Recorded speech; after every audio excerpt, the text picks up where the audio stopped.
மோதிர சின்னம் இவர்களுக்கு கரெக்டான சின்னம் தானா சார்? இப்போ நான் மோதிரம் இனிமேல் போடலாமா இல்லையாமா தெரியல. நான் சொந்தமாக வாங்கின மோதிரம். அதிகமாக விருப்பப்பட்டது வந்து விசில் பிகில்னு அவர் ஒரு படம் நடித்தார். பெண்களின் பாதுகாப்பு நோ காம்ப்ரமைஸ், நம்ம ஆட்சிக்கு வந்தா பிளாஸ்ட் ஏன் தொட்டேன்னு எல்லாரும் ஃபீல் பண்ணுவீங்க. இதெல்லாம் வந்து கொள்கை இல்லை, பஞ்ச் டயலாக். ரங்கசாமி பாஜகவை விட்டு இவரோட கூட்டணி வந்துடணும்னு எதிர்பார்க்கிறார். ஆனால் ரங்கசாமியை கேட்டபோது முதல் நாள் நன்றின்னு சொல்லிட்டு ஓடி போயிட்டாரு. மறுநாளைக்கு பேசும்போது அவரவர்கள் அந்த நாடகத்தை எல்லாம் வந்து தமிழ்நாட்டோட வைத்துக் கொள்ள வேண்டும் சொல்லிட்டார். விஜய் கூட நல்ல கூட்டமும் இருக்கு, தீய கூட்டமும் இருக்கு அப்படின்றாரு. யாரை தீய கூட்டம் சொல்றாரு? ஏதோ மனசுக்குள்ள புஷி ஆனந்த சொல்றாரோன்னு ஒரு டவுட் வருதுன்னு நினைக்கிறேன். உங்க முகத்தை பார்த்தா அப்படி ஒரு உணர்வு தெரியுது எனக்கு. அப்ப விஜய் வந்து ஒன்றும் தெரியாத ஒரு மே இன்னும் பல தலைவர்கள் வருவார்கள் சொல்லியிருக்காரு சார். முன்னாள் அமைச்சர்கள்லாம் இணைவாங்கன்னு சொல்லியிருக்காரு. இந்நாள் அமைச்சர்களே சிட்டிங் அமைச்சர்களே 2 பேர் அமைவார். காளியம்மாள் அவர்கள் என்ன வேணாலும் முடிவெடுக்கட்டும். நாம் தமிழர் கட்சிக்கு வாங்க, வராம போங்க, தாவேகாவுக்கு போங்க, ஐயா திமுகவுக்கு வேணாலும் போகணும். எப்ப விஜய்க்கு ஓட்டு போடுவியா அப்படின்னு கேட்டா போடுவாங்க கையெடுத்து கும்பிடுவான். இல்ல போட மாட்டேன்னு சொன்னா கடிச்சிருவான். அவரை இங்கே இன்னும் 3-4 இடத்துல கடிச்சு விட்டாரு. அந்த தாவேகா நிர்வாகி அங்க கடிச்சது போலீஸ்கார தெரிச்சது சாதாரண தொண்டர். தாவேகான்னு சொன்னாலே எல்லாரும் தலை திரிக்க ஓடுவான். அவன் கிட்ட போனா கடிப்பான். கடுமையான ஆட்சி கேள்விப்பட்டிருக்கோம். கடிக்கும் ஆட்சி வந்து நம்ம வந்து இது வரைக்கும் நமக்கு அந்த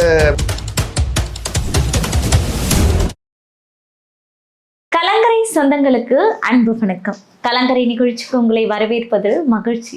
இன்று நம்மோடு நேர்காணலில் இணைந்திருப்பவர் மூத்த ஊடகவியலாளர் திரிசக்தி அவர்கள். வணக்கம் சார். வணக்கம்மா, சொல்லுங்க. நலமா இருக்கீங்களா? நல்லா இருக்கேன்னு சொல்லுங்க சார். அதாவது இப்ப டிவிகேக்கு வந்து பாத்தீங்கன்னா மோதிர சின்னம் வந்து ஒதுக்கி இருப்பதாக தேர்தல் ஆணையம் ஒதுக்கி இருக்கு அப்படின்ற ஒரு தகவல் வெளிவந்த வண்ணம் இருக்கு சார். இவங்க எதிர்பார்த்த சின்னம் அப்படின்னும் போது ஆட்டோ கேட்டாங்க. ஏற்கனவே வேற மாநிலத்துல அது இருக்கு அப்படின்னு சொல்லியிருக்காங்க. பூமி உருண்டை, விசில், பேட் அப்படின்லாம் சொல்லியிருக்காங்க. மோதிர சின்னம் இவர்களுக்கு கரெக்டான சின்னம் தானா சார்? இல்லை, அதாவது அவர்கள் அதிகமாக விருப்பப்பட்டது வந்து விசில். ஏன்னு கேட்டால் பிகில்னு அவர் ஒரு படம் நடித்தார். பிகில்னா விசில்னா அர்த்தம். அதை ரொம்ப கொச்சையாக அந்த பேச்சு வழக்கில் சொல்லும்போது பிகில்னு சொல்லுவாங்க. ஆனால் அது வந்து விசில், அதுதான். ஸோ அதனால் அந்த ஒரு அடையாளப்படுத்துவதற்காக அதெல்லாம் சொன்னாங்க. ஆட்டோ வந்து சொன்னது காரணம் வந்து உண்மையிலேயே அதுக்கு காரணம் வந்து ரஜினிகாந்தை பின்பற்றி தான் சொன்னாங்க. ஆட்டோக்காரன் ஞாபகம் இருக்குங்களா உங்களுக்கு? பாட்சா படத்தில் அந்த வகையில் இதெல்லாம் கேட்டாங்க. அவங்களுக்கு மோதிரம் கொடுத்துருக்காங்க. அவங்க வந்து இப்போ நான் மோதிரம் இனிமேல் போடலாமா இல்லையாமா தெரியல. சரி பரவாயில்ல, இருந்தாலும் இது நான் சொந்தமாக வாங்கின மோதிரம் என்பது அது உடனே இப்போ வந்து வேறு விதமாக என்ன சொல்லுவாங்கன்னா, அது கிறிஸ்தவ இவங்களை வந்து திருமணங்களில் வந்து மோதிரம் மாற்றி திருமணம் செய்வது வந்து அவர்களுடைய மரபு. அதுக்காக இவங்க கேட்டு வாங்கினாங்கன்னு கூட யாராவது சொல்லுவாங்க. இவங்க அது கேட்டாங்களா இல்லை அவங்களா கொடுத்தாங்களான்னு தெரியாது. ஆகவே மோதிரம் என்பது இவர்களுக்கு ஒதுக்கப்பட்ட சின்னம். வாழ்த்துக்கள். நம்ம அது வரைக்கும் அதுக்கு மேலே நமக்கு அதில் ஒன்றும் சொல்கிறதுக்கு இல்லை. மோதிரமாக இருந்தாலும் நிச்சயமாக வந்து சின்னத்திற்கு வந்து ஓட்டு போடுவார்கள் என்று சொன்னால் அது வந்து இப்போ உதயசூரியன் என்ற சின்னம் வந்து எவ்வளோ வருஷங்களாக இருக்குது. ஆரம்பத்திலேயே உதயசூரியனுக்கு அந்த இது வந்ததா அப்படின்னு கேட்டிங்கன்னா, உண்மையை சொல்ல போனால் உங்களுக்கு ரகசியம் தெரியணும்னா உதயசூரியனுங்கிற சின்னமே வேற ஒருத்தர்கிட்ட இருந்து வாங்கினது தான். அது வேற ஒருத்தருக்கு அலாட் பண்ணது. அப்புறம் அவர்கிட்ட ஒரு அக்ரிமெண்ட் போட்டு வாங்கினது. கோவிந்தசாமி யார் ஒருத்தர் அவர்கிட்ட இருந்து வாங்கினது. தவறில்லை, அதெல்லாம் வந்து அரசியலில் சகஜமான விஷயம். அதாவது ரெட்டை இலையில் எம்ஜிஆர் ஜெயிச்சு ஒரு பெரிய வரலாறு படைத்த பிறகுதான் ரெட்டை இலை என்றாலே ஒரு ஒரு அந்த ஒரு ஈர்ப்பு. ரெட்டை இலைக்கு யார் நின்னாலும் வேட்பாளர் ரெட்டை இலைக்கு ஓட்டு போடு. கண்டிப்பா சின்னம் வந்து சின்னம் எப்போ. ஆனால் வந்து இன்னைக்கு ஓட்டு போடுறவங்க வந்து உண்மையிலேயே சொல்ல போனால் விஜயுடைய முகத்துக்காக தான் போடுவாங்க. தாவேகாவுடைய கொள்கைக்காக போடணும் அப்படின்னு சொன்னால் அவங்க எங்கே போய் தேடுவாங்க? இது வரைக்கும் எனக்கு தெரிஞ்ச வரைக்கும் கொள்கை எதுவும் வந்து இருக்கிறதா நான் பார்க்கல. பெண்களின் பாதுகாப்பு நோ காம்ப்ரமைஸ், நம்ம ஆட்சிக்கு வந்தா பிளாஸ்ட் ஏன் தொட்டேன்னு எல்லாரும் ஃபீல் பண்ணுவீங்க. இதெல்லாம் வந்து கொள்கை இல்லை, இதெல்லாம் வந்து பஞ்ச் டயலாக். நம்ம விஜயுடைய ஏற்கனவே எத்தனையோ படங்களில் அவர் எவ்வளோ படங்கள் 40 படங்களில் நடித்திருப்பார் என்று நினைக்கிறேன். எனக்கு எவ்வளவுன்னு ஞாபகம் இல்லை. எத்தனை படம்? இது 41வது படம். எது இந்த அரசியல். ஏன்னா இந்த படத்திற்கும் அந்த திரைப்படத்திற்கும் இந்த அரசியல் இவர் பேசுறதுக்கும் நிகழ்வுகளுக்கும் வந்து ஒரு பெரிய வித்தியாசம் இல்லை. நான் கூட சொல்லுவேன், பேசி காட்டுறாரு சொல்றீங்களா சார்? ஆமா, அங்க வந்து யாரோ ஒரு வசனகர்த்தா எழுதி கொடுத்ததை அவர் மனப்பாடம் பண்ணி பேசுகிறார். இங்க அந்த சிரமம் கூட இல்லை. அவர் மனப்பாடம் கூட பண்ணதில்லை. கையில் பேப்பர் A4 சைஸ் பேப்பரை ஸ்டேப்பிள் பண்ணி வச்சுக்கிட்டு திருப்பி தான் படிக்கிறார். அது சினிமாவுடைய ஒரு நீட்டிப்பாக தான் தெரிகிறது, திரைப்படத்துடைய நீட்டிப்பாக தான் தெரிகிறது. அந்த வகையில் உண்மையை சொல்ல போனால் அது சின்னத்திற்காக ஓட்டு போடுவது என்பது இந்த நிலைமையில் வராது. விஜயுடைய கட்சி ஒரு குறிப்பிட்ட நிலையை, உயரத்தை அடைந்த பின் அந்த சின்னம் வந்து மரியாதை பெறும். அதுவரை வந்து அந்த சின்னம் வந்து ஏதோ ஒரு சின்னம், மோதிரம்ங்கிறத பரப்புவாங்க, மோதிரங்கள்லாம் கொடுப்பாங்க. இதில் சௌகரியமும் இருக்குது. நீங்கள் வந்து யாருக்காவது வந்து இப்போ திமுகவில் வந்து ஓட்டுக்கு பணம் கொடுப்பாங்க, அதான் ஓட்டுக்கு பணம் கொடுப்பாங்க, திமுகலையும் கொடுப்பாங்க, சில சமயம் அதிமுகவில் கொடுப்பாங்க. வழக்கமாக மக்கள்கிட்ட கேட்டிங்கன்னா திமுகவில் 2000 ரூபாய் கொடுப்பாங்க, அதிமுகவில் 1000 ரூபா கொடுப்பாங்க. இப்படி ஒரு கணக்கு வச்சுருப்பாங்க. அது சில இடங்களில் வந்து கோயம்புத்தூரில் அண்ணாமலை நிற்கும் போது அந்த இடத்துல 10,000 ரூபா கொடுத்ததா கூட தகவல் வந்துச்சு, அண்ணாமலையை தோற்கடிக்கணும்னு. ஸோ ஒரு தொகுதி அவசியத்துக்கு தகுந்த மாதிரி அதெல்லாம் மாறும். அப்போ வந்து நம்ம வந்து எல்லாருக்கும் கொடுக்கும்போது இப்போ திமுகவில் பார்த்தீங்கன்னா கொலுசு வாங்கி கொடுப்பாங்க, குடம் வாங்கி கொடுப்பாங்க, தவளை. இப்போல்லாம் கூட வந்து இப்போவே வந்து ஆரம்பிச்சிட்டாங்க அடுக்கு, தவளை, இந்த பெண்கள் பயன்படுத்தக்கூடிய விஷயங்கள் தான். டோக்கன் வழங்கப்படும். மளிகை கடையில் போய் அப்புறம் வாங்கிக்கலாம். நீங்கள் மார்வாடி கடையில் போய் என்ன ரசீது மொத்தம் எவ்வளோ இருக்குது, ஒரு மார்வாடி கடைக்கு போய் மொத்தம் 400 ரசீது இருக்குது இந்த ஏரியாவில் உள்ளவங்களுக்கு. 400 எடு, எல்லாத்துக்கும் வட்டி கொஞ்சம் குறைச்சி போடு, இந்த மொத்தம் எவ்வளோ வருது வாங்கிக்க, அவங்கள ஃபோன் பண்ணி கூப்பிட்டோம்மா உங்களுக்கு மீட்டுட்டோம், வீட்டுக்கு எடுத்துருப்பாங்க. அது நகையாக இருக்கலாம், இல்லை சமயத்தில் இந்த கிராமங்கள்லாம் வந்து அண்ணாங்குண்டாலாம் கொண்டு போய் வச்சு 30 ரூபா 50 ரூபா அவசரத்துக்கு வாங்கிட்டு வருவாங்க பாத்திரங்கள். அவங்ககிட்ட என்ன இருக்கோ அதுதானே வாங்க முடியும். இப்படி வரும்போது இப்போ விஜய்க்கு ஒரு சௌகரியம், அவர் பாட்டில் வந்து போடலாம். அவர் சௌகரியத்துக்கு வைர மோதிரம் போடலாம், தங்க மோதிரம் போடலாம், இல்லை நான் போட்டிருக்க மாதிரி வெள்ளி மோதிரம் போடலாம், குறைந்தபட்சம் ஒரு பிளாஸ்டிக் மோதிரமாவது போடலாம். இந்த திருப்பதிக்கு போனவங்கலாம் ஒரு மோதிரம் போட்டு வருவாங்க பிளாஸ்டிக்கில், அந்த மாதிரி ஒரு பிளாஸ்டிக் மோதிரமாக. ஆக மோதிரம் வந்து விநியோகம் பண்ணுவது சௌகரியமாக இருக்கும். இதுவே ஒரு பெரிய வந்து ஒரு ஒட்டகம் சின்னம் அப்படின்னு நான் ஒரு உதாரணமாக, நீங்கள் வந்து தமாஷா வந்து நான் ஏதோ கிண்டல் பண்ணுறேன்னு எடுத்துக்கூடாது. இப்போ ஒட்டக சின்னம்னு கொடுத்துட்டாங்க. விஜய் வந்து அவ்வளோ ஒட்டகத்துக்கு எங்கே போவார்? இப்போது திருமதி துர்கா ஸ்டாலின் அவர்களே வந்து ஒரு ஒட்டகத்துக்கு பூஜை பண்ணதாக ஒரு வந்துச்சு. ஒட்டகம் தேடி தானே கூப்பிட்டு வரணும். இதென்ன ராஜஸ்தானா, துபாயா, அபுதாபியா, ஜெய்சால்மீரா? ஒட்டகம் எங்கேயோ மூலையில் எங்கேயோ அந்த பீச் பக்கத்தில் எங்கேயாவது வச்சுக்கிட்டு இந்த ஷோவுக்காக வச்சுருப்பாங்க. அது தேடி கண்டுபிடிச்சி கூப்பிட்டு வந்து பூஜை பண்ணணும். இப்போ ஒட்டகத்தை சின்னமாக கொடுத்துருந்தாங்கன்னு வச்சுங்க, என்ன பண்ணுறது? எல்லாருக்கும் ஒட்டகம் கொடுக்க முடியுமா? முடியாது. ஸோ அப்போ விஜய்க்கு வந்து ஏதோ ஒரு அதிர்ஷ்டம் சொல்லணும், ஒரு மோதிரமாக கிடச்சிச்சு, டக்குன்னு ஒரு மோதிரத்தை எடுத்துகிட்டு போய் கூட கொடுக்குறதும் ஈஸி. தேர்தல் ஆணையத்துக்கு தெரியாமல் இந்தாங்க பிடிங்க அப்படின்னு டக்குன்னு ஒரு மோதிரத்தை கொடுக்கலாம். அது வெள்ளி மோதிரமா, தங்க மோதிரமா, எந்த மோதிரமோ, தங்க முலாம் பூசை போட்ட மோதிரமோ வாங்கி பார்க்குறவனுக்கு தெரியவா போகுது? தங்க மோதிரம்னு சொல்லி கொடுத்தா மஞ்சளாக இருந்தால் தங்கன்னு நினைப்பான், அவ்வளோதானே. நான் சொல்கிறது என்னென்னா, மோதிரம் ஏதோ ஒரு சின்னம், நல்ல சின்னம். மோதிரம் என்பது கிறிஸ்தவர்களை பொறுத்தவரை மோதிரம் மாட்டு திருமணம் என்பது ஒரு மங்களகரமான விஷயம். நான் வந்து இதை வந்து மத ரீதியாக அப்படி நான் வந்து பிரித்து பார்க்கல, ஒரு மங்களகரமான விஷயம். இதை தாண்டி நம்ம என்ன பார்க்குறோன்னா, இந்த கட்சியை வழி நடத்துவது வந்து இன்னும் கொஞ்சம் நிறைய. இப்போ கூட பாருங்கள், அந்த இதில் போய் எந்த ஊரில் போய் மாநாட்டில் பேசிட்டார், பாண்டிச்சேரியில் பேசினார். 2 மணி நேரம் அனுமதி கொடுத்தாங்க, 11 நிமிஷம் 12 நிமிஷம் தான் பேசினார். அதுலேயும் வந்து பெரிய கொள்கை விளக்கம்லாம் ஒன்றும் இல்லை. நாங்கள் ஆட்சிக்கு வந்தால் என்ன செய்வோம் அப்படிலாம் ஒன்றும் இல்லை. மாநில அரசு பாஜக வேண்டாம், ஆனால் ரங்கசாமி வேணும், அவர் ரொம்ப சிறந்த மனிதர். காவல்துறை சிறந்த காவல்துறை. உண்மையை சொல்லப்போனால் வந்து ஒரு யூனியன் டெரிட்டரியில், யூனியன் பிரதேசத்தில் வந்து காவல்துறை வந்து மத்திய அரசுடைய கண்ட்ரோலில் தான் வரும். நீங்கள் ஒன்றிய அரசு சரியில்லைன்னு சொல்லி பாஜகவை திட்டுட்டு, பாண்டிச்சேரியில் புதுவையில் காவல்துறை சிறப்பாக இருந்தது, இதை பார்த்து தமிழகம் மற்ற மாநிலங்கள் கற்றுக்கொள்ள வேண்டும். இதை விட தமாஷ் என்னன்னா, அங்கே உள்துறை காவல்துறைக்கு அமைச்சராக இருப்பவர் நமச்சிவாயம் என்பவர் பாஜகவை சேர்ந்தவர், கூட்டணியில் இருக்கக்கூடியவர். அப்போ நமச்சிவாயம் நல்லவர், நமச்சிவாயம் பாண்டிச்சேரி பாஜக வந்து ஆனால் தவறு சரியில்லை, ரங்கசாமி பாஜகவை விட்டு இவரோட கூட்டணி வந்துடணும்னு எதிர்பார்க்குறார். ஆனால் ரங்கசாமியை கேட்டபோது முதல் நாள் நன்றின்னு சொல்லிட்டு ஓடி போயிட்டார். மறுநாளைக்கு பேசும்போது அவரவர்கள் அந்த நாடகத்தை எல்லாம் வந்து தமிழ்நாட்டோடு வைத்துக்கொள்ள வேண்டும் சொல்லிட்டார். முற்றுப்புள்ளி வைக்கிற மாதிரி. ஆமாம், ஏன்னா அவருக்கு உள்ள பிரச்சனை அவருக்கு. ஏற்கனவே அங்கே வந்து சமீபத்தில் சில ஊழல் வழக்குகள் அவருடைய அரசுக்கு எதிராக இருக்கின்றன. அவர் வாழும் காமராஜர்னு சொல்லிட்டு இருக்காரு. ஆனால் அவருக்கு பேர்லேயே சொத்து குவிப்பு, பல குற்றச்சாட்டுகள், புகார்கள் இருக்கின்றன. அதெல்லாம் உண்மையா இல்லையா, யார் பேரில் தான் நம்ம உண்மைன்னு நம்ம சொல்ல முடியுது. உயர்நீதிமன்றம் சொன்னாலே உச்சநீதிமன்றத்துக்கு அப்பீலுக்கு போயிட்டு 5 வருஷம் 10 வருஷம் வச்சுருக்காங்க. இப்படிலாம் நடக்குது. அப்படி இருக்கும்பொழுது இவர் வந்து அவர் வருவார் என்று நினைத்து சொல்கிறார். அதில் கூட வந்து இப்போ கூட பேசியிருக்காரு செங்கோட்டையன், விஜயை முதல்வராக ஏற்பவர்களோடு நாங்கள் கூட்டணி அப்படின்னு சொல்லியிருக்காங்க. சார், இது தனிநபர் இணைவு நடந்துகிட்டு இருக்கு. நாஞ்சில் சம்பத் வந்திருக்காரு, செங்கோட்டையன் வந்திருக்காரு. அதையும் தாண்டி எந்த கட்சி வந்து இணைவாங்க அப்படின்றத இவங்க நம்புறாங்கன்ற கேள்வியும் இருக்கு. இப்போ செங்கோட்டையன் நாஞ்சில் சம்பத்து சேர்ந்தாங்கல்ல, இப்போதான் ஒரு 10 நாள் 15 நாள் மேலே சேர்ந்தாங்க. இந்த பாண்டிச்சேரிக்கு பாவம் அவங்களை கூட்டு போகலாமா இல்லையா?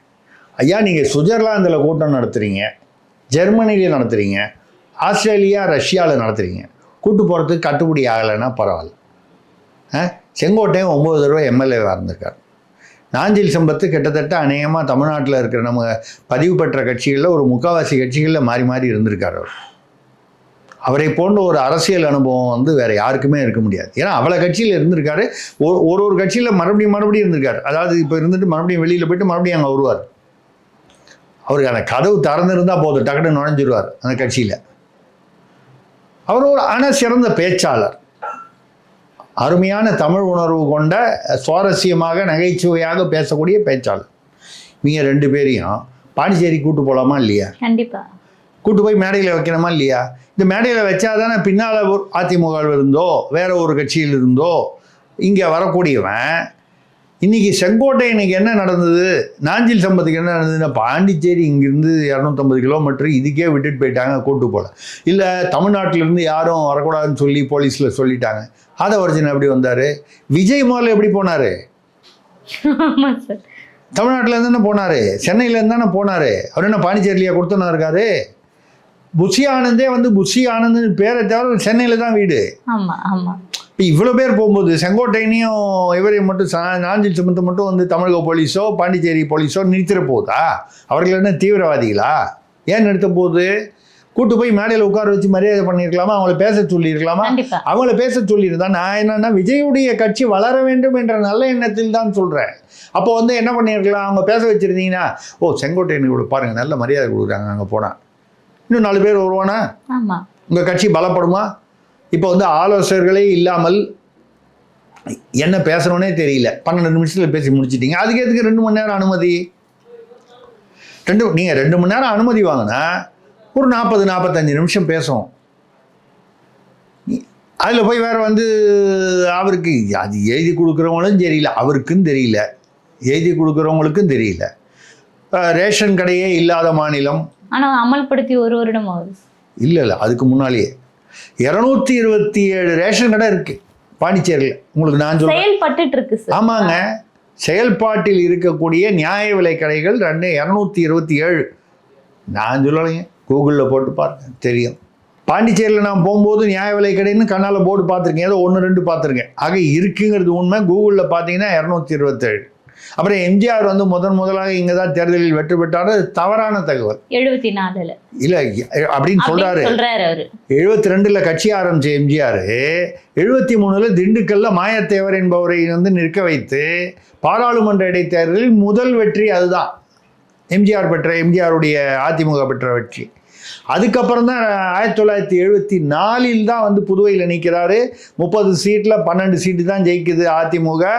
ஆட்சி அமைக்க முடியாத ஒரு சூழ்நிலை, 4 சீட்டு வேணும், 3 கம்யூனிஸ்ட்டு ஒரு சுயேட்சையை சேர்த்துக்கிட்டு ஆட்சி அமைச்சார்.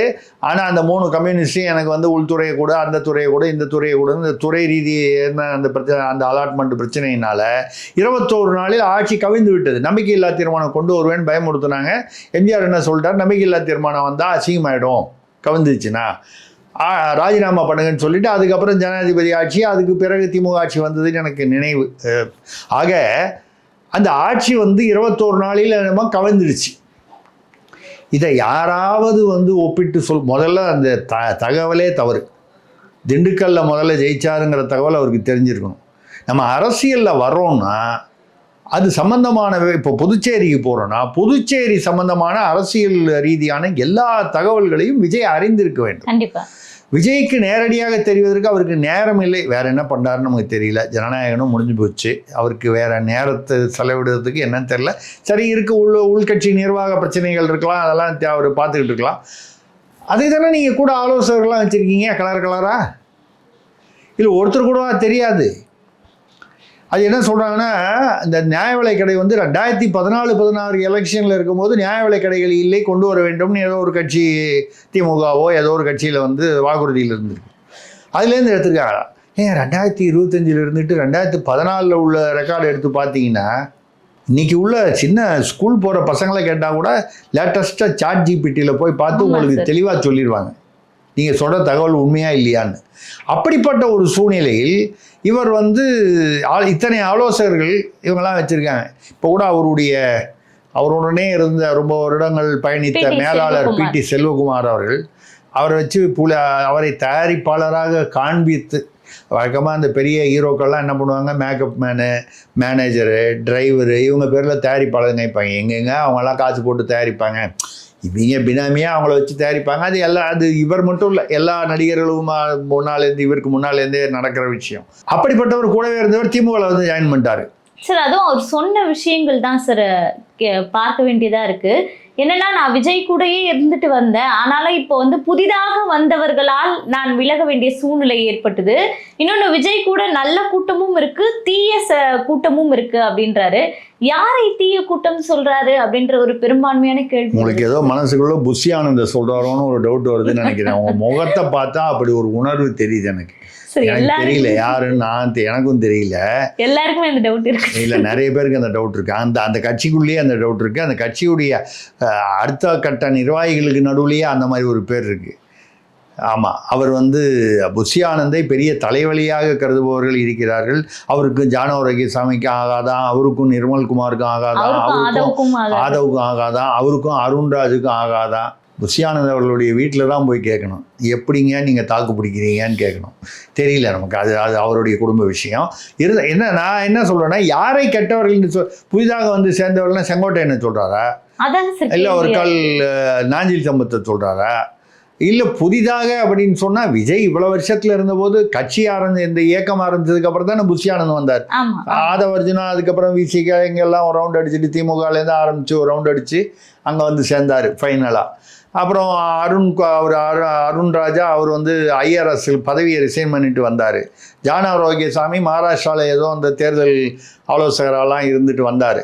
ஆக இவர்கள் எல்லாருமே புதிதாக வந்தவர்கள்னு சொல்லலாம். இப்போ புதிதாக வந்தவர்கள்லாம் சரியில்லை, கெட்டவர்களாக இருக்கிறார்கள்னா, இத்தனை கெட்டவர்களுக்கு நடுவில் வந்து, அதாவது இத்தனை புலிகளுக்கு நடுவில் ஒரு ஆட்டுக்குட்டி மாட்டிக்கொண்டதோ, அவர் சொல்கிறத பார்த்தா அப்படி இருக்குது. அவர் சொல்கிற அர்த்தம் அப்படி தான் நம்ம எடுத்துக்க வேண்டியிருக்கு. அப்போ விஜய் வந்து ஒன்றும் தெரியாத ஒரு மே என்று சொல்லக்கூடிய ஒரு ஆட்டுக்குட்டியா, இல்லை ஒரு பச்சிலம் குழந்தையா, அப்பாவி குழந்தை மாட்டிக்கொண்டது. அப்படி மாட்டிக்கொள்ளும் அளவுக்கு வந்து சுற்றி இருப்பவர்கள் வந்து சதிகாரர்கள், கெட்டவர்கள் அப்படின்னு புரியலன்னா அவருடைய அரசியல் பாதை எந்த விதத்தில் அமையும் என்ற கவலை பொதுவாக எழுகிறது. ஒரு நல்ல ஒரு பாப்புலர் ஹீரோ, மாஸ் ஹீரோ, அந்த ஹீரோவுடைய அந்த கவர்ச்சியை வைத்துக்கொண்டு இங்கே வருகிறார். அந்த கவர்ச்சி வீணாக போய்விடக்கூடாது என்பதற்காக தான் நம்ம சொல்கிறோம். அந்த கவர்ச்சி இருக்குது, அந்த கவர்ச்சியே வாக்கு வங்கி ஆகிவிடாது. அது வாக்கு வங்கி ஆகிறத வந்து கூட இருக்கிறவங்களே தடுத்துருவாங்கன்னா இந்த கூட இருக்கிறவங்களால என்ன பிரயோஜனம்? இத்தனை பேர் கூட இருந்துதானே அந்த கரூர் நிகழ்வு நடந்தது. அதுதான் சார், இப்ப நம்ம பேசி கொண்டிருக்கக்கூடிய இந்த வேளையில உயர்நீதிமன்றத்துல இந்த கரூர் வழக்கு விசாரணை போய் கொண்டிருக்கு சார். ஆமாம், விசாரணை அது இன்னும் கொஞ்ச நாளாக முடிவு பண்ணி வருது. அதில் வந்து விஜய் மீது இப்போது வரக்கூடிய சில பத்திரிகை தகவல்களை வச்சு சொல்கிறோம், சமூக வலைதள தகவல், விஜய் மீது நிறைய தவறு இருக்குது. விஜயுடைய நிர்வாகம், அவருடைய கட்சி நிர்வாகத்தில் தவறுகள் இருக்கின்றன அப்படிங்கிற மாதிரி ஒரு அந்த நோக்கை இது பண்ணி தான் வந்து பயணிக்குது விசாரணைன்னு சொல்லப்படுது. இதெல்லாம் யூகமாக கூட இருக்கலாம். நம்ம வந்து அது உண்மையான என்று அந்த அறிக்கை வெளியே வர வரைக்கும் நம்ம சொல்ல முடியாது. இல்லை விஜய் தான் தப்புன்னு சொல்லிட்டாங்க, திமுக அரசு தான் தப்புன்னு சொல்லிட்டாங்க, அப்படிலாம் வந்து முடிவெடுப்பது வந்து நியாயம் இல்லை. விசாரணை நடைபெற்று கொண்டிருக்கிறது. ஆனால் விஜய் மீது இது வந்து விசாரணையில் தான் தெரியணும்ல. நாளே நடந்தபோது நான் எல்லா நிகழ்வுகளையும் சொன்னேன், மூணு பக்கமும் தப்பு. திமுக அரசு காவல்துறை மீது தப்பு, நெரிசலான இடத்தில் வந்து அனுமதி கொடுத்ததே தவறு. அதுக்கு 15 நாள் முன்னால் வந்து முதல்வர், துணை முதல்வர் வந்து ரவுண்டானால வச்சு கொடுப்பீங்க, இங்கே வந்து இவங்களுக்கு வந்து நெரிசலான பாதை கொடுக்கும்போதே ஏதோ இவங்களை வச்சு செய்யணும்னு ஒரு முடிவு பண்ண மாதிரி ஒரு எண்ணம் வருகிறது. அதில் வேறு செந்தில் பாலாஜி படம் போட்ட பாட்டில் வந்தது, அது வந்தது, செயற்படுத்தி அடித்தாங்க. அதுவும் சேர்ந்து 10 ரூபாய்ன்னு சொன்னதுக்கு அப்புறம் அந்த செருப்பு வந்து விழுந்தது, இதெல்லாம் பார்க்கும்பொழுது இது வேண்டுமென்றே செய்யப்பட்டதோ அப்படின்ற ஒரு எண்ணம், யூகம், சந்தேகம் வருகிறது. விஜய் சைடில் இவ்வளவு கூட்டம் வருதுன்னா அதுக்கான நிர்வாகம், நீ உங்களை சுற்றி ஒரு 15-20 பவுன்சர் வச்சுருக்கீங்க, இந்த பொதுமக்கள் வராங்க, இவங்களை அந்த நிர்வாகம் செய்து வழிபடுத்துவதற்கு ஒரு 500 பேர் கொண்ட ஒரு படை தயார் பண்ணியிருக்க வேண்டாமா? கண்டிப்பா. உங்களை சுற்றி நிர்வாகியாக வந்து ஆதவர்ஜனா அவரு கலர் கலராக வச்சுருக்கீங்களே, அது மட்டும் போதாது. அதற்கு அடுத்தபடியாக எந்த ஊரில் நீங்கள் மாநாடு பரப்புரை நடத்தினாலும் உங்கள் கூடவே பயணம் செய்து ஒரு 500 பேர் கொண்ட ஒரு தன்னார்வ படை இருக்கணும். அந்த படையுடைய வேலை என்ன? இளைஞர்கள் என்ன? அங்கங்கே கூட்டங்களை ஒழுங்குபடுத்தணும், நெரிசல்களை தவிர்க்க வேண்டும், ஏதாவது ஒரு பிரச்சனை. அதே மாதிரி தண்ணீர் இருந்துடணும். ஏங்க, சபரிமலைக்கு போகிறாங்க பக்தர்கள், அங்கே தன்னார்வல தொண்டர்கள் எத்தனையோ பேர், வரவன் யாருன்னே தெரியாது பக்தர்கள், அவங்களுக்கு தண்ணி கொடுக்குறாங்க. அப்போ இவ்வளவு கூட்டம் சேரும்போது இந்த இடத்துல வந்து ஒரு குடி தண்ணீர் அரேஞ்ச் பண்ணணும், கழிவறை அரேஞ்ச் பண்ணணும்ன்றது தெரிய வேண்டாமா? ஒரு அடிப்படை கூட ஒரு பெண்கள் வராங்க, திடீர்னு அவங்களுக்கு ஒரு கழிப்பறை பயன்படுத்த வேண்டிய ஒரு சூழ்நிலை வருகிறது. என்ன செய்வாங்க? அங்கிருந்து அந்த கூட்டத்தில் வந்து வீட்டுக்கு போக முடியாது, வீட்டுக்கோ வேற ஒரு எங்கேயோ போய் ஒரு கழிப்பறைக்கோ போக முடியாது. என்ன செய்வார்கள்? இது வந்து அடிப்படை அறிவு இல்லையா? காமன் சென்ஸ்ன்னு இங்கிலீஷில் சொல்கிறோமே, இந்த காமன் சென்ஸ் கூட இல்லாதவங்க நீங்கள் ஆட்சிக்கு வந்து தமிழ்நாட்டை எப்படி ஆட்சி செய்வீர்கள் என்ற கவலை இயல்பாக தோன்றுமா? தோன்றாது. கண்டிப்பாக சார். இதுதான் அதில் உள்ள பிரச்சனை. செங்கோட்டையன் வந்ததுனால இன்னும் செங்கோட்டையன் கூட சொல்லியிருக்காரு, இன்னும் பல தலைவர்கள் வருவார்கள்னு சொல்லியிருக்காரு சார். முன்னாள் அமைச்சர்கள்லாம் இணைவாங்கன்னு சொல்லியிருக்காரு. இல்லை, இந்நாள் அமைச்சர்களே, சிட்டிங் அமைச்சர்களே 2 பேர் வருவாங்கன்னு சொல்லியிருக்காரு. சிட்டிங் அமைச்சர்களை யாருன்னு தெரியல. இதை கேட்டவுடனே திமுகவில் எல்லாரும் உட்காந்து அமைச்சர்கள்லாம் எந்திரிச்சு நின்றுட்டாங்க. அது சிட்டிங் தானே சொன்னார், நாங்கள் ஸ்டாண்டிங் அப்படின்னு சொல்லி எல்லாரும் எந்திரிச்சு நின்றுட்டாங்க. அந்த அளவுக்கு வந்து தமாஷா போயிடுச்சு. திமுகவிலிருந்து அப்படி போய் வந்து யார் வந்து போவாங்க? சிட்டிங் அமைச்சர்கள் எப்படிங்க போவாங்க? அதாவது லாஜிக்கு, காமன் சென்ஸ். கட்சியை விட்டு விடுங்கள், எந்த கட்சி என்பது யார் சொல்கிறார்கள் என்பதை விட்டுங்க, சொல்வதை எடுத்துக்கொள்ளுங்க. சிட்டிங் அமைச்சர்னா அவன் பவரில் இருக்கான். எப்போ வந்து அவன் வந்து வெளியே வருவான்? எம்எல்ஏ சீட் இப்போ வந்து அவனுக்கு கொடுக்கலன்னு வைங்க, வருவான். இப்போ பிரசாந்த் கிஷோர் பீகாரில் நின்னபோது அவருடைய கட்சி 230 இடத்துல வந்து 234 250 இடத்துல டெபாசிட் போயிடுச்சு. 1200 கோடி நஷ்டமாக அவர் கிட்டத்தட்ட கட்சியை கலைக்கிற நிலைமையில் இருக்கார். ஊருக்கெல்லாம் ஆலோசனை சொன்னவர், அவருக்கு கட்சி நடத்த தெரியல. அப்போ அவர் சொன்ன ஆலோசனைக்கும் இவங்க பெற்ற வெற்றிக்கும் சம்மந்தம் இல்லைன்றது தெளிவாகுது. அவருடைய கட்சியில் முதல் அந்த 2 நாளாக வந்து பீகாரில் தேர்தல் நடந்தது. முதல் நாள் தேர்தல் நடந்து கொண்டிருக்கும் பொழுதே அவர் கட்சியுடைய வேட்பாளர்கள் 4 பேர் போய் பிஜேபியில் சேர்ந்தான். வேட்பாளர் அந்த மாதிரி எப்போ வந்து சேருவாங்கன்னா, திமுகவில் சிட்டிங் அமைச்சர்களாக இருக்காங்க, அவங்களுக்கு எம்எல்ஏ சீட்டு கொடுக்கல, அவங்களுக்கு வருத்தம், அதிருப்தி என்றால் வேறு கட்சிக்கு போகலாம். அது அதிமுகவுக்கு போகலாம், பாஜகவுக்கு போகலாம், சீமான் கட்சிக்கு போகலாம், விஜய் கட்சிக்கு போகலாம். நம்ம இல்லைன்னு சொல்லலாம், யதார்த்தம். இப்போவே வந்து 2 சிட்டிங் அமைச்சர் வருவார், நான் பதவி தூக்கி போட்டு வரதுக்கு பைத்தியமாக அது இல்லை. வந்து அதிமுகலேருந்து செங்கோட்டையன் வந்துட்டார். இப்போ செங்கோட்டையனுக்கு பாண்டிச்சேரியே கூட்டு போல, இவருக்கு என்ன மரியாதை கொடுக்கப்பட்டது என்று பார்த்தால் எந்த அதிமுகவை சேர்ந்த எந்த ஒரு அவர் வந்து நிர்வாகியோ முன்னாள் நிர்வாகியோ ஏதோ தைரியமாக யார் வருவா? கண்டிப்பாக சார். உங்களோடு இருந்த உங்கள் மேலாளரே திமுக போய் சேர்ந்துடுறாரு. ஆமாம் சார். இத்தனை வருடம் பழகியவரே. அப்படி இருக்கும்பொழுது செங்கோட்டையன் வந்து தான் வந்ததுக்கு நியாயப்படுத்துவதற்காகவும் தனக்கு ஒரு மரியாதை தொடர்ந்து கிடைக்க வேண்டும், இல்லை இனிமேலாவது கிடைக்க வேண்டும் என்பதற்காக அவர் இப்படிதான் ஏதாவது சொல்லுவார். பிரம்மாண்டமான கூட்டம், ரொம்ப முனைப்பா செயல்படுறாரு சார். இப்போ 18ஆம் தேதி கூட மாபெரும் மாநாடு ஈரோட்டில் நான் நடத்த போறேன் அப்படின்னு சொல்லியிருக்காரு. 85 நிபந்தனைகள்லாம் எனக்கு இந்த மாநாட்டுக்கு விதிக்கப்படுது அப்படின்லாம் அனுதினமும் ப்ரெஸ் மீட் கொடுக்கணும், ஏதாவது ஒன்று பண்ணணும், டிவிக்கில் நான் ஆட்கள் சேர்க்குறேன் அப்படின்றத காட்டிக்கிட்டே இருக்காருல்ல சார். இல்லைங்க, வடிவேலு படம் ஒன்று பார்த்தீங்கன்னா அதில் சொல்லுவார், அரசியலில் இருந்தால் காலம் ஆட்டிக்கிட்டே இருக்கணும், இல்லைன்னா இழுத்து போட்டு போயிடுவாங்க, ஆள் போயிட்டான்னு சொல்லிட்டு இழுத்து போட்டு போயிடுவாங்க. இவ்வளோதான் விஷயம். நான் செங்கோட்டையனை வடிவேலு என்று சொல்லவில்லை, ஏனென்றால் வடிவேலு கோபித்துக் கொள்வார். அதனால் வந்து நான் அப்படி சொல்லலை. நான் சொல்வது என்னென்னால், அரசியலில் இருந்தால் நம்ம இருக்கிறோன்றதை காட்டிக்கிட்டு இருக்கணும் அப்படிங்கிறது ஒரு யதார்த்தமான விஷயம். இப்போ வைகோ கூட இந்த வயசில் கூட அவர் என்ன பண்ணுறாரு, நடைப்பயணம் போகிறார். 950 பேர் என் கூட நடைப்பயணம் வராங்கன்ட்டு முதல்வர் வந்து தொடங்கி வைக்கிறார் நடைப்பயணம்.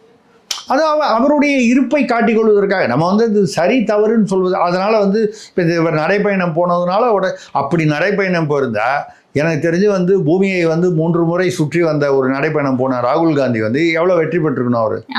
அவர் நடந்த நடைக்கு அவர் வந்து எனக்கு தெரிஞ்சு பூமியை வந்து 3 முறை சுற்றி வந்திருக்கார். அவர் மிகவும் பின்தங்கிட்டாருன்னு தான் பார்க்க வேண்டியது. எங்க எந்த ஒரு நிலையில் இருக்கிறார். இப்போ இந்த நடைப்பயணம் எல்லாம் வந்து ஒரு அடையாளம் தானே தவிர இதனால வாக்கு வங்கி பெரிதாக மாறிவிடாது. சரி, இந்த டிவிகேனுடைய அந்த ஈரோடு மாநாடு அவங்களுக்கு ஒரு மிகப்பெரிய தாக்கத்தை ஏற்படுத்த வாய்ப்பு இருக்கா அப்படின்றது. இப்போ பாண்டிச்சேரியில் 5000 பேருக்கு QR கோடு கூட வந்து அப்படின்னு சொல்லி இவங்க QR கோடுன்னு வந்து பாண்டிச்சேரி அரசு காவல்துறை சொல்லலை, கட்சி தான் சொன்னாங்க.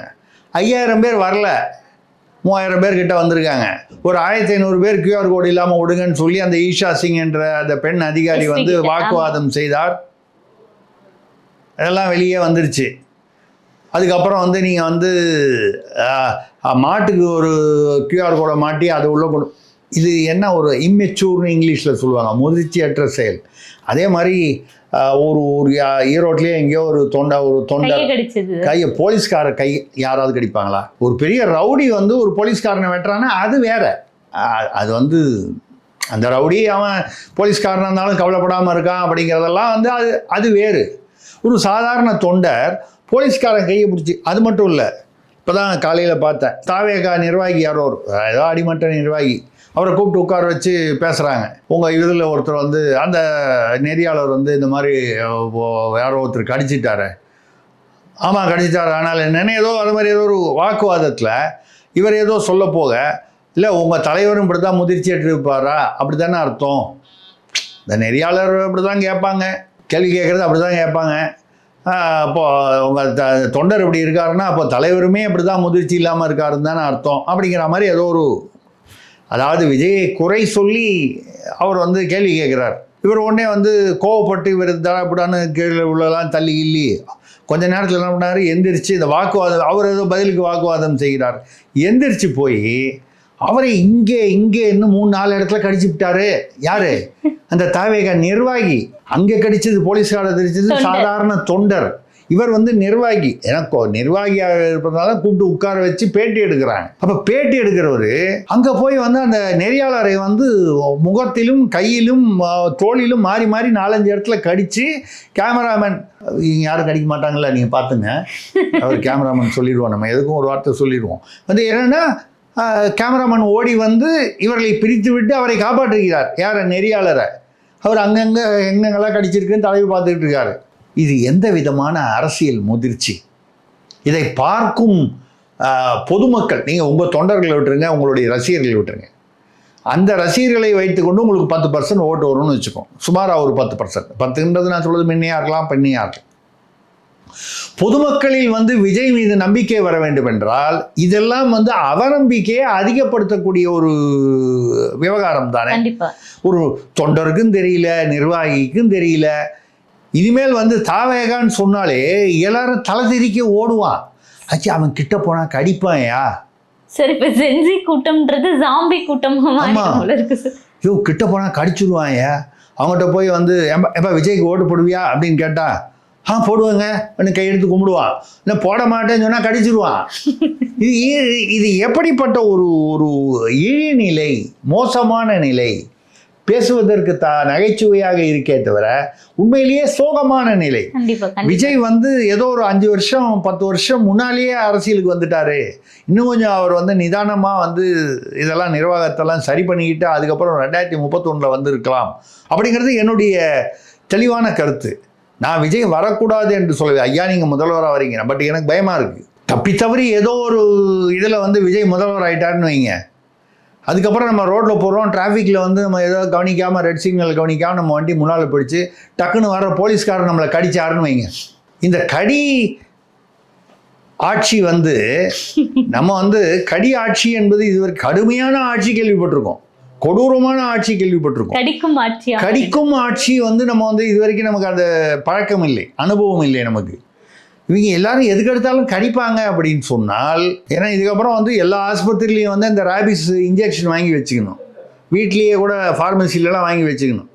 இல்லைங்க என்னங்க இல்லைங்க, தாவேகா கூட்டம் வருது, எப்படியும் ஒரு 100 பேர் கடிப்பாங்க, ஒரு 100 பேர் கடிபட்டு ஓடி வருவாங்க, அவங்களுக்கு ஊசி போகிறதுக்காக இந்த நாய்க்கு தெருநாய்க்கு ஊசி போடாமல் இந்த ரேபிஸ் ஊசி மாதிரி வச்சு, அது பொதுவாக எந்த மிருகமோ ஏதாவது ஒன்று கடித்தா அந்த வைரஸ் அந்த பாக்டீரியா வந்துருங்கிறதுக்காக இப்படி ஒரு கட்சியை நடத்துகிறார் விஜய் என்பது நமது வருத்தம். நம்ம அவர் வரக்கூடாது என்பதற்காக சொல்லவில்லை. புதிய மாற்றங்கள் வர வேண்டும், விஜய் உட்பட புதிய வரவுகள் வர வேண்டும்.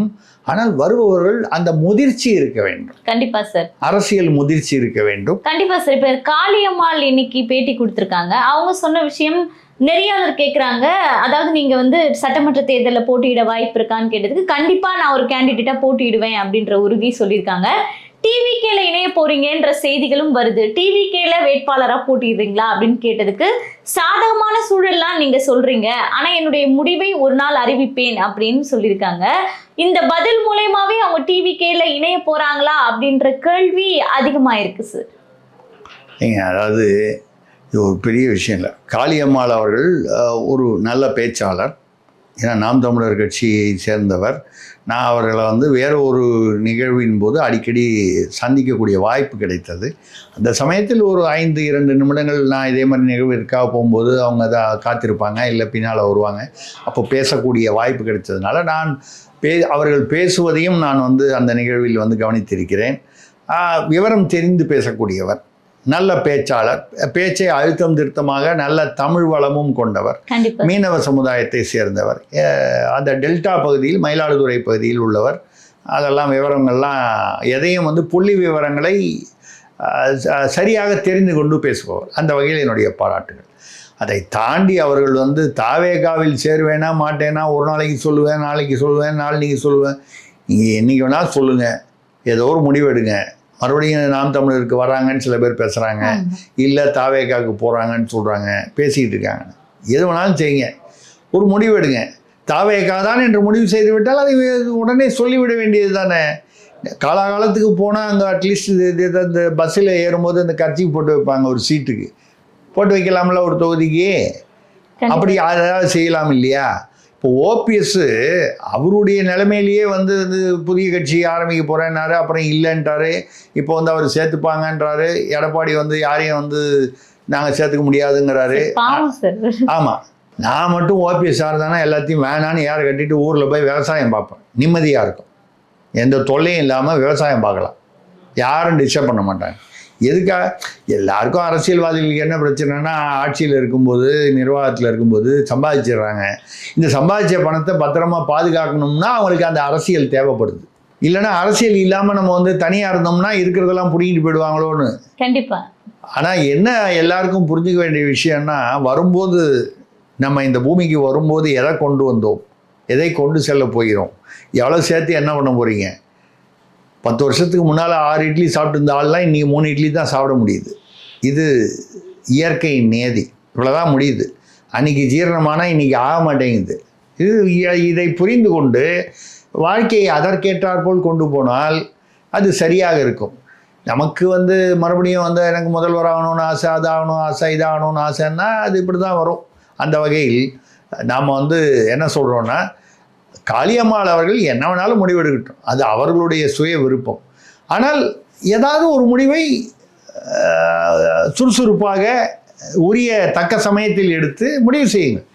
நீங்கள் நாம் தமிழர் கட்சிக்கு வாங்க, வராமல் போங்க, தாவேகாவுக்கு போங்க, ஐயா திமுகவுக்கு வேணாலும் போங்க, ஆமாம் அவங்க இஷ்டம்.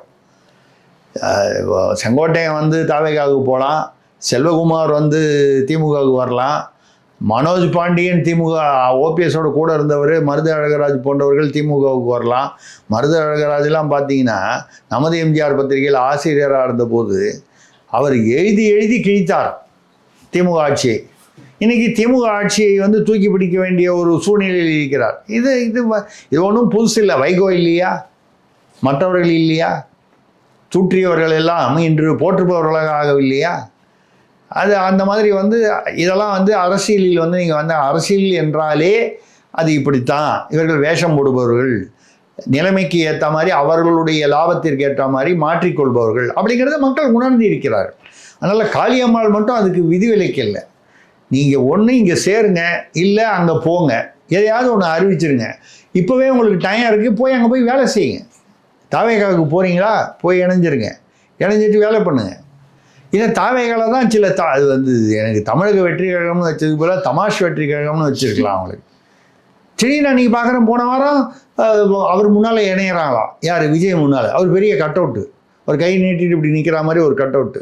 எல்லாரும் போய் அது இணையறவங்களாம் போய் மதுரையில் அங்கே போய் கையை அப்படி அவர் கையில் கொடுக்குற மாதிரி கையை வச்சு ஒரு ஃபோட்டோ எடுத்துக்கிட்டு யாராவது ஒரு பக்கத்தில் ஒரு லோக்கலில் ஒருத்தர் வந்து இவருக்கு ஒரு துண்டு போடுறாங்க. விஜய்க்கு கை கொடுத்து இணைந்து விஜய் முன்னிலையில் இணைந்து விட்டார்களாம். அதான் சார் பேப்பரில் போட்டிருந்தாங்க, விஜய் முன்னிலையில். ஆமாம், அது கட் அவுட்டு. அதாவது நம்ம இது வரைக்கும் நம்ம வந்து யாரை வந்து அந்த மாதிரி கேள்விப்பட்டிருக்கோம்னா கடவுளை மட்டும்தான் அப்படி நினைப்போம். சில பேர் பெருசாக வந்து திருமண மண்டபத்தில் பெருசாக ரிசப்ஷன் வச்சு எல்லாம் முகூர்த்தம் வச்சு எல்லாரையும் கூப்பிட்டு கல்யாணம் பண்ணுவாங்க அந்தந்த மதத்துடைய வழக்கப்படி.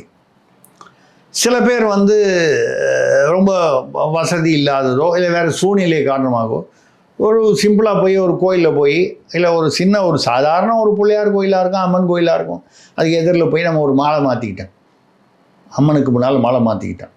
இதுக்கு வேறு சாட்சியெல்லாம் ஒன்றும் தேவையில்லை, பதிவு திருமணம்லாம் தேவையில்லை.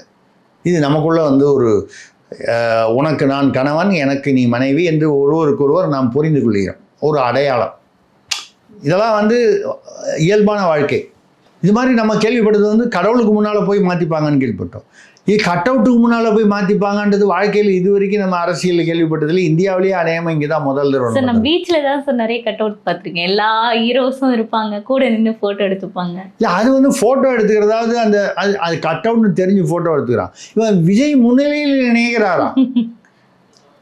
விஜய் கட் அவுட்டுக்கு முன்னே. இப்போ எனக்கு என்ன கவலையாக இருக்குன்னா, நாளைக்கு விஜய் வந்து ஆட்சிக்கு வந்துட்டான்னு வைங்க, தப்பி தவறி தமிழ்நாட்டு மக்களுக்கு எப்படி அதிர்ஷ்டம் துரதிர்ஷ்டம் இருக்கும்னு நமக்கு தெரியாது. யார் எப்போ ஆட்சிக்கு வருவாங்கன்னு நம்ம எதிர்பார்க்க முடியாது. வந்துட்டாருன்னு வைங்க, அவர் பாட்டில் வந்து விஜயுடைய அன்றைக்கி ஒரு இதில் பாருங்கள், ஒரு கூட்டத்தில் விஜய் உட்கார்ந்துட்டு போகிற நாற்காலிக்கு வந்து விழுந்து கும்பிட்றாங்க. விஜய் வந்து உட்காந்துட்டு எழுந்திரிச்சு போயிட்டார், அந்த நாற்காலிக்கு வந்து விழுந்து கும்பிட்றாங்க. விஜய் உட்கார்ந்த நாற்காலியா? அந்த பகுத்தறிவு, அந்த காமன் சென்ஸ் அப்படின்னு சொல்லக்கூடிய பொது அறிவு இதெல்லாம் இல்லாத, அடிப்படை இது இல்லாமல் இப்படி ஒரு கூட்டம் இருப்பது வந்து தமிழகத்திற்கே ஆபத்து என்பது தான் என்னுடைய கருத்து. நான் அவர்களை குறை சொல்லவில்லை, அவர்களை அப்படியே வளர்த்து கொண்டு போவது விஜய்க்கும் நல்லதில்லை, தமிழகத்திற்கும் நல்லதில்லை. நாளைக்கு நீங்கள் வந்து சிஎம் சேரில் வந்து அவர் வந்து சிஎம் ஆகிட்டார்னு வைங்க, டப்புன்னு ஒரு கட் அவுட்டை வச்சுட்டு அவர் சிஎம் வந்து சனிக்கிழமை தாங்க வருவார், அவர் சனிக்கிழமை தான் ஆஃபீஸுக்கு வருவார், ஒர்க் ஃப்ரம் ஹோம் தான், மற்றபடி அது வரைக்கும் வந்து விஜய் கட் அவுட் வந்து நாற்காலியில் உட்கார வைப்பேன். நம்மளை பற்றி வெளி மாநிலமும் வெளிநாட்டில் இருக்கிறவனும் நம்மளை பற்றி என்ன நினைப்பான்? கண்டிப்பாக இப்படியாப்பட்ட ஒரு ஒரு தமாஷ் வெற்றி கழகமாக அது வந்து போய்கொண்டிருக்கிறது. இதை விஜய் வந்து உணர்ந்து இதற்கு சரி செய்ய வேண்டிய திட்டங்களை வகுத்து அதை கொண்டு வர வேண்டும். ஆளுங்கட்சியாக இருக்கும் திமுக வந்து அடக்குமுறைகளை பயன்படுத்துகிறார்கள் என்பது உண்மைதான். 84 நிபந்தனைகள் போட்டால் 84ல் எப்படியும் ஒரு 4ஆவது வந்து நிறைவேற்ற முடியாமல் போகும், 4ஓ 10ஓ. அப்போ ஒரு சிக்கலை உருவாக்க வேண்டும் என்று செய்கிறார்கள் என்பது எதிர்பார்க்கிற விஷயம். ஆனால் இந்த சவால்களை எல்லாம் தாண்டித்தான் வர வேண்டும். யார் அரசியலில் வெற்றி பெற்றிருந்தாலும், எந்த அளவுக்கு வெற்றி பெற்றிருந்தாலும், இத்தகைய சவால்களை தாண்டி இவைகளை களைந்து இவைகளை மீறித்தான் வெற்றி இலக்கை அடைய முடியும். பெயரை வைத்து வெற்றி கிடைத்து விடாது. நீங்கள் வாங்கும் நல்ல பெயர், அந்த நல்ல பெயர் எப்படி வரும்? உங்களுடைய உழைப்பு, திறமை, அனுபவம் இதெல்லாம் கலந்து தான் வரும். அந்த வகையில் விஜய் நிச்சயமாக வெற்றி பெறுவதற்கான வழிமுறைகளை இனிமேலாவது கண்டுபிடிப்பார் என்று எதிர்பார்ப்போம், நம்புவோம். கண்டிப்பா சார். நடப்பு கால அரசியல் குறித்து பல்வேறு தகவல்களை பகிர்ந்துக்கிறீங்க. நன்றி சார். நன்றி, வணக்கம்மா.